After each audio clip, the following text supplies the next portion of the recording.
The verse of the day comes from Romans chapter 8, verse 28, 30 through 32.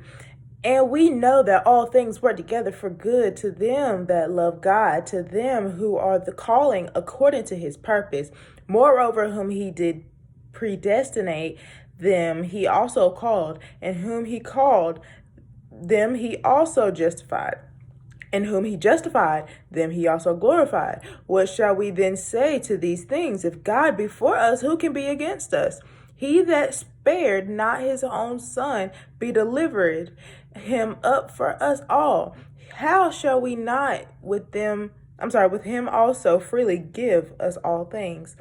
So basically, the lesson here today is that if God sacrificed his own son to save all of his people, then why are you trying to go against God? Why are you trying to contradict God? If God will do all these glorifying things to you for your life, then who are you to not be for God?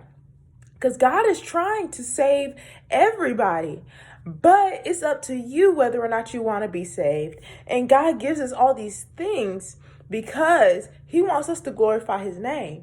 And if God will sacrifice his whole son for us, all these people, just so that we can be saved, then you need to recognize and you need to go reevaluate your life, because you need to be following in God's name. You need to be following in him, because if he can sacrifice his own life for a great purpose, then who are you?